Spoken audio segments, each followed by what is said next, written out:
talented journalist, Miss Maki Pulido. Galing sa 100 Islands, Pangasinan, ang hometown. Nagaling na kababayan ni Mr. Johnny Kong. Yes, sorry, ibinibenta. Yes. Pag VIP topics lang ang naiimbita siya. Thank you. It's actually, I'm just going to ask him for a comment kay Mr. Ortiz. Kung gusto niya lang pong magbigay ng comment. Kasi isa sa mga fears ng Kilusang Mayo 1 sa pagbukas ng economic provisions for foreign investors. Ilan dun sa mga fears po kasi nila ay madi-discourage ang mga union, mas magiging malawak ang contractualization. And of course, because foreign investors want labor cheap, ay mas mababa na ang sweldo. Comment lang po regarding the fears of Kilusang Mayo.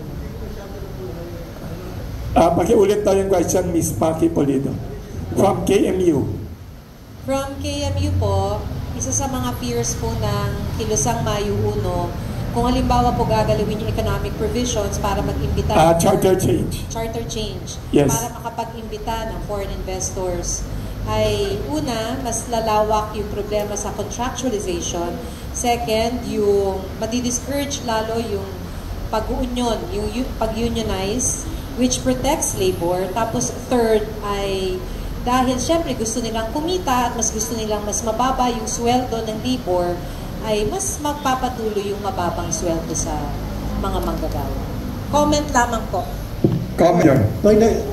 Ang business sector wala definite stand. Pero sa nakakausap ko, halos lahat ng mga kausap ko, agree sila na dapat palitan yung economic provisions. Mga business people. Sa business sector. Kung meron mang pinagtatalunan sa business sector na hindi kami nag-agree, yung issue ng ownership of land. Meron ownership of land. Ownership land. Pero sa media, sa education, sa services, wala yung issue. Ang hindi pinagkakasunod na issue sa land. Pero, ang natatakot ang marami, dahil iba-iba yung pinaggagalingan ng tsa-tsa at kung ano-anong klase. Natatakot ang business sector, opening the Pandora's box. Baka politika ang ibago. Kaya kung maliwanag na maliwanag siguro, agree kami doon. Kaya lang, baka naman meron mga ways na magagawa na hindi na kailangang palitan pa yung constitution. No? Like for instance, I'll give you an example, even on the issue of land. Ang Indonesia meron din provision sa economic protection regime.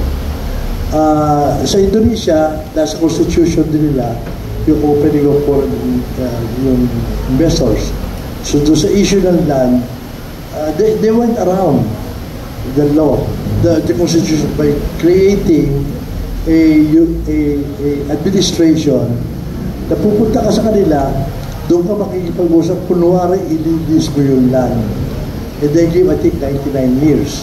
Release mo yung land, pero in effect, parang binili mo ng foreigners. Yes. Para di-release for 99 years mo.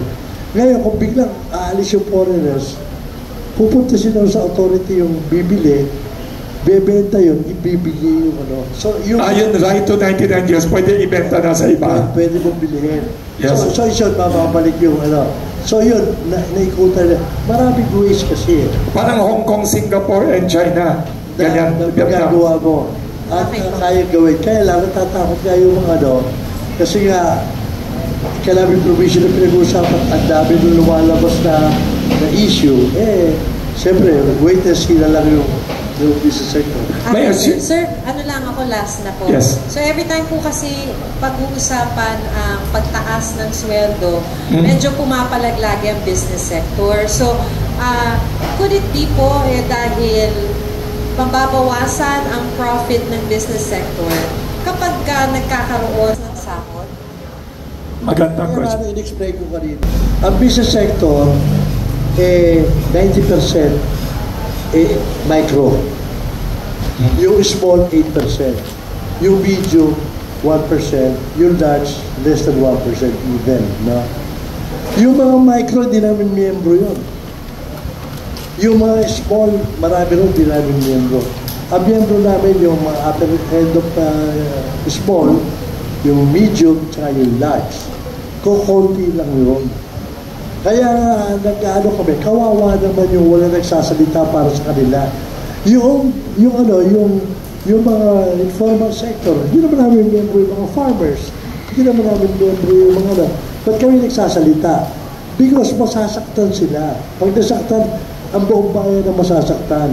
Pag ng buong bayan, lahat tayo magsasuffer. Kaya it's not a question of mababawasan na kita. Yung medium and large, pwede mo sabihin yun. Mababawasan na kayo kita. Pero sa bagay, mas mataas ang binabayad sila sa hinihingi rito eh.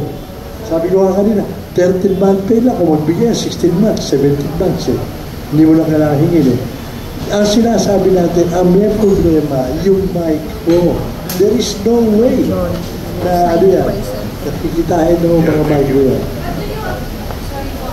But do you agree kung magkaroon ng economic provisions na pagpapalit sa through Chacha ay posibleng lumawak pa problema ng contractualization, mas magtutuloy na mababa ang sweldo, etc.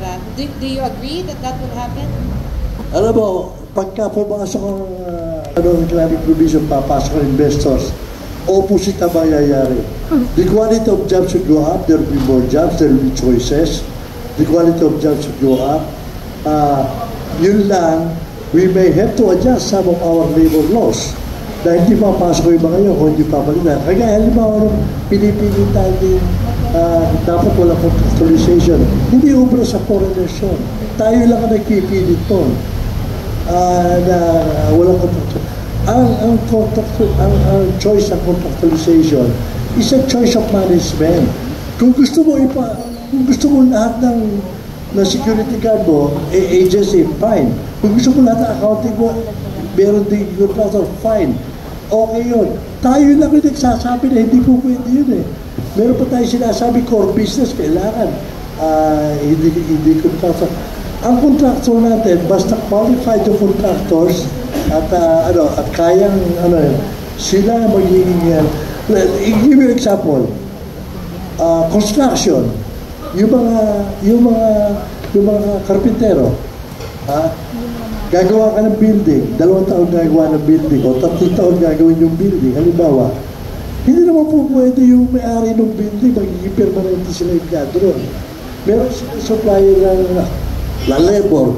Yun, ang regulasyon doon, magiging permanente sila doon sa gumagawa. After 6 months, permanente sila. Halimbawa, wala na kontrata yung contractor. They will still be with them. Kung separate nila, babayaran nila separation pay, they should be qualified to do that. Kung hindi naman, they will hold them there, still priority. Pag nagkaroon ng bagong project sila rin dahil, yun ang security of tenure. Hindi yung sinasabi natin, kailangan nagtrabaho yung contractor sa Miguel, kailangan permanente sila. Hindi papayag yung mga nun, hindi papayag yung mga investors. Ms. Pulido, pwede hong dagdagan tungkol dun sa contractualization. Si Mr. Boots Queredo, yes. Okay. Addressing Marky Pulido. Yung contractualization, Ms. Pulido, actually, bata pa ako napapanood ko na sa TV si Marky Pulido. Talaga? Akala ko kaedad kayo. Grabe ha. Ngayon, yung contractualization, I think, has been demonized. Sa buong mundo ho, meron mong tinatawag na contracts.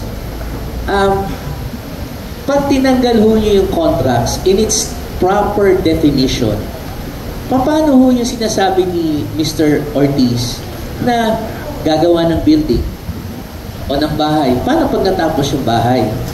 Katulad sa high-level construction. Ibig sabihin tapos na, iba na dapat project, hindi dun sa kumpanya. Meron ho silang specialty na tigahukay lang nung foundation.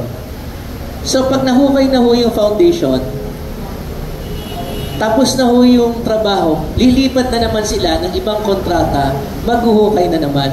Pero yung naghuhukay ng foundation, Wilson, yes, hindi niya pwedeng gawing high-rise yung building structural. na forever mas delikado yun. Nagko-construct, yes. So kung nagbibigay naman ho ng tamang sweldo, nagbibigay ng tamang benepisyo, nagbibigay naman ng SSS, PhilHealth, Pag-ibig, siguro wala ho tayong problema pagdating sa mga contracts. Baka mali lang ho yung pananaw natin ng tinatawag nilang contractualization. I think the term was demonized and we need to redefine the term kung ano ho talaga yung contracts.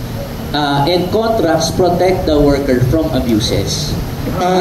Pangalawa, yung sinasabi nila, kung nagbibigay ng tamang benepisyo at nagbibigay ng tamang trabaho, wala naman ng problema yung contracts eh. It exists all over the world. At pag tinanggal ho natin yun, tayo lang ho ang bansa sa buong mundo na wala po nun. Salamat po. Thank you, Mr. Constellero. Baka si Attorney March pwede daw sagutin. May nag-Facebook dito. Baka si Attorney